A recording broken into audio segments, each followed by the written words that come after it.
Hey guys, welcome. It's time for game 2 here from semifinal B of the Assembly Winter Tournament. Hope you guys have enjoyed these casts so far, and I am not on the Red Bull binge that I was on semifinal A. I do apologize, guys, as a lot of people were like, "Oh my God, HD, you are so excited right now." I was drinking like a 4-pack of Red Bull for those casts, and somebody in comments wisely said, "You know what? You should probably chill off the Red Bull because it is going to kill your heart someday." And I do reiterate once again, I do not have a sponsorship from Red Bull. As much as I would love one, I do not have one. So maybe somebody out there can get in contact with me from the guys at Red Bull and make that happen. Anyways, it's time for game 2. We are going to go here with Polt and, of course, Lucky. Lucky did lose the first game, so the Terran is up 1-0. Once again, I'll bring up the scoreboard just momentarily here. I don't really like this scoreboard, and I said this before.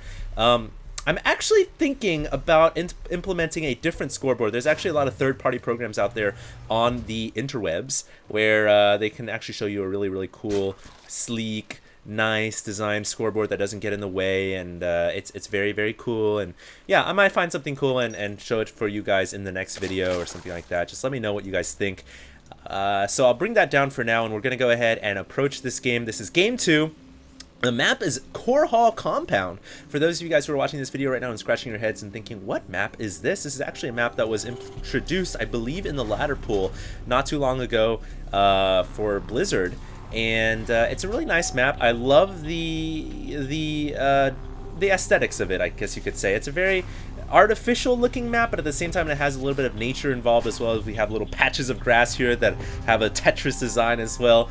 But the natural is very nice here. The natural is extremely closed off. Love it if you're Zerg. And then the choke is pretty much kind of inverted in, as you've got this little jet over here on the left. The ramp goes into the base rather than out of the base. Not a huge hole that you have to worry about either, so it's a pretty easy map to expand to. Other expansions also on the outlying perimeter as well, and most of the center of the map is on the high ground except for this little valley of death down below.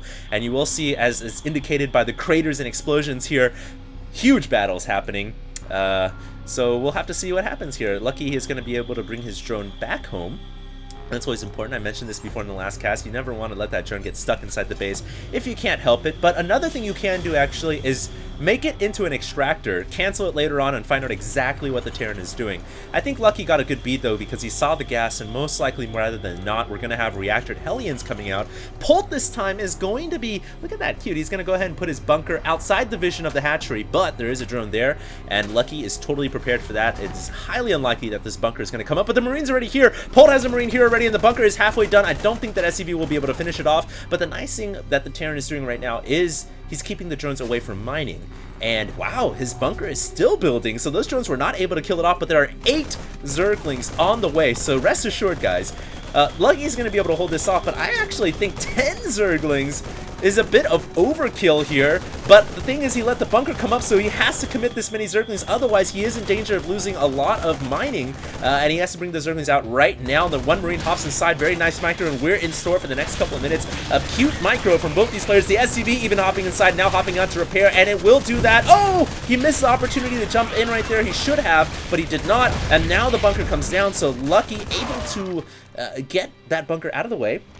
That's very important, and he's going to be able to creep out and actually transition into a mid-game. But that was actually a couple of moments where things were a little bit tense.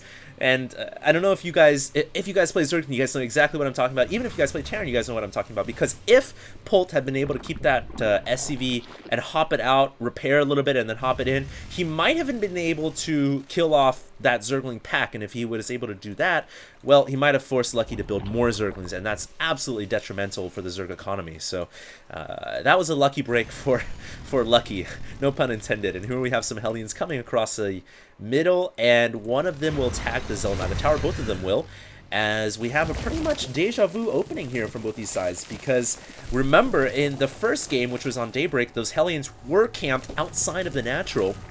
They're doing a spectacular job of just denying the creep tumors, and I mentioned before that you could also use your Hellions as friendly fire fodder, FFF, to kill off those creep tumors. So we might see Polt do that right here. Will he bring a Hellion on top of the creep tumor or not? He doesn't actually know that the creep tumor is there. Well, I guess he kind of does, because you can see the creep has extended this far, and you should know there's a creep tumor there, but he doesn't know exactly the location, and he's not going to risk friendly firing his Hellion yet, but he can definitely deny any future tumors, and that is important.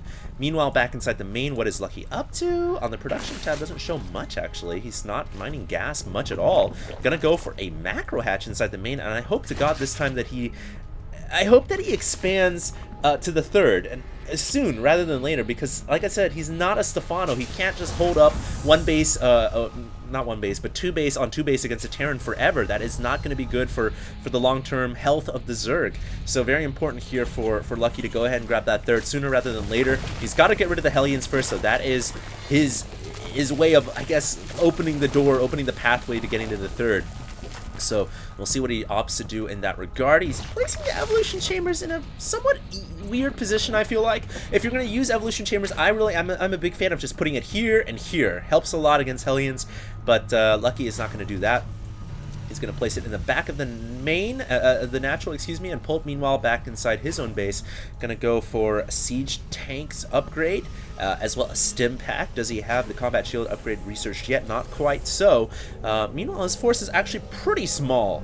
Not much at all right now, but that's okay for the Terran because he has Hellions on the other side of the map. So they sort of serve as this early warning system. If something were to come out right now, like a huge flood of Zerglings or Roaches or some type of crazy all-in from Lucky, his Hellions would serve as a warning system. They would relay the message back home, and immediately Polt would know to build a bunch of bunkers, wall this off with barracks, and ramp up the production ASAP. So that's really why, as a StarCraft player, you always want to leave some type of early warning system on the field. And for the Terran, that's the 4 Hellions. For the Zerg, that's the Overlord ahead of the natural.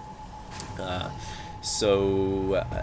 see. I guess right now both players really just playing extremely conservative. Nothing crazy happening quite yet. There is another Hellion moving out across to the left, just checking for random creep tumors and such, but the Zerglings have been able to surround the Hellions. That was nice, and that is what I'm talking about, because sometimes if you leave your Hellions and the creeps too far under the Hellions, then your Hellions become in very much danger of being surrounded by a pack of Speedlings, and Lucky has a lot of Speedlings. Wow, I guess he took a page out of Stefano's book here, because that is Stefano's coveted playstyle, just mass Zergling and Infestor, and we can see an infestation pit on the way right now.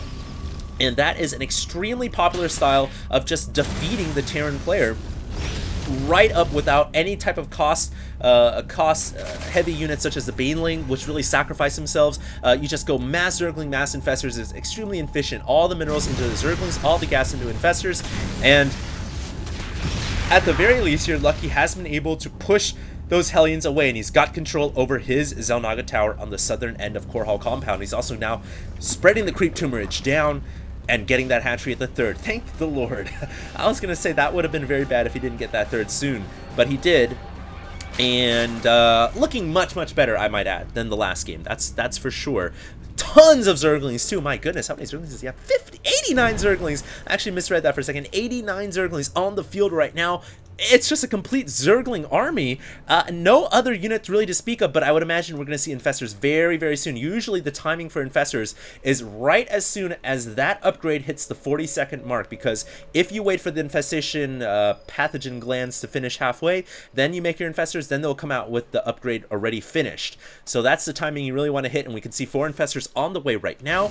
As Polt makes his way over to the right-hand side of the map, he's sieging up on this high ground location. Love it, actually. This is a really dangerous spot for Zerg to expand to, because a tank can really just chill up here and shell away at it all day long. But Polt is going to go on the ground here with the Marines. He has found the third, and playing the same exact game that we saw on Daybreak. His entire strategy revolves around, like I said before, exterminating the third and just denying it for the entire game, and he's just done it again.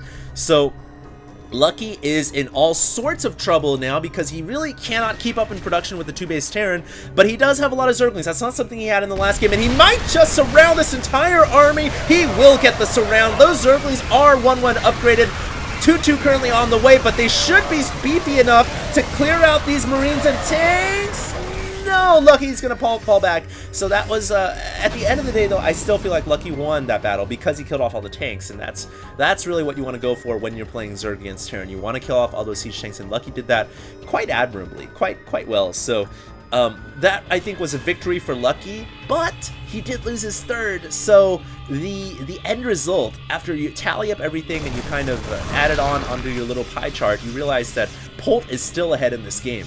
So, while Polt's just playing a spectacular game so far, it would have been nice if he didn't lose those siege tanks, but he did get a hatchery for the trade, and, you know, he'll take that trade any day if you're Terran. Lots of creep tumorage going in the middle here, as Lucky is starting to expand his tumors down to the middle of the battlefield. And on Core Hall Compound, I did say at the beginning of this cast, those craters reminiscent of an older historic time when a lot of battles happened, and we might just see that happen here on Game 2 of Lucky versus Polt, as Polt begins to move out across into the middle. Lucky already there with a couple of Zerglings, picks off a Scouting Marine.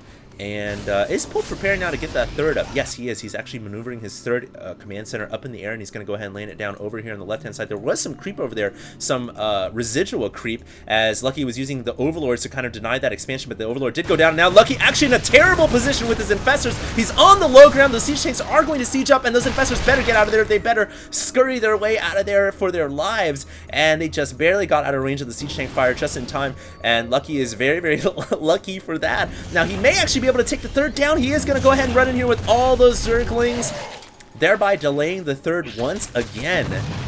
But he is in danger of losing his own, well, I guess this is the fourth expansion now, because he went ahead and expanded over to the 9 o'clock. But he is in danger of losing another hatchery, realizing that, going to cancel it.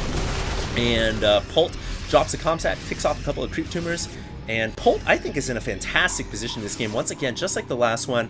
Yeah, he got delayed a little bit over here. In fact, it's a big delay because there's a circling bird underneath. But when you think about it, as Terran, you don't lose the command center. You just lift it off and you lose some time. So I really think Polt is favoring a nice lead right now. This is also the other, I feel like, flaw of going without mutas, of going Zergling Infestor. You can't harass a building in the air unless you want to commit to a bunch of infested Terrans. And even then, that's not a guaranteed kill on the CC because the Terrans are so slow. Infested Terrans, that is. Now here we do have Lucky running in with more Zerglings. He is actually going to get a great engagement on the Marines and Marauders, as they were spread out and thinned out. Going over to the third, the supply depots raised up to prevent a possible run-by, but Lucky says, screw that, man, I'm just going to go ahead and run into your third. If you block off the natural, no problemo. He's going to use a hold position micro here. That's another trick you can do to guarantee that those SCVs will go down, and now the Planetary Fortress is on the way. Meanwhile, Polt still firm in his position here, firm in his little outpost on the over on the bottom right-hand side of the map, and it's kind of like that little outpost out in Starship Troopers, if you think about it, when they were holed up in that little fortress and they had to hold out waves and waves of Zergs. That's what we kind of have here. Speaking of which, I don't know if you guys have ever played the Starship Troopers custom games. If you haven't, it's pretty damn fun. You guys should try it out. But hold that thought, we do have Lucky coming in here with a bunch of Zerglings and Infestors. Great fungal growth. He burrows the Infestors underground as well. That is as best as an engage as Lucky could have hoped for. His Zerglings are also 2-2 as well, and he's getting 5 Ultralisks? Wow! And there we have the Ultras already popping out as well. Of course, in a patch a few months ago, the Ultras production time was severely reduced, making them much more viable in the late game. And he's getting chitinous plating, so his Ultras are going to be extremely buffed. They do share upgrades with the Zerglings, and that means they will have 2-2 and 3-3s about to finish. So I really think that last event really turned the tide in favor of the Zerg player. Polt here in a lot of trouble. At the very least, he did secure the third, but he lost a huge, absolute phenomenally large part of his army, and that is not going to bode well for him.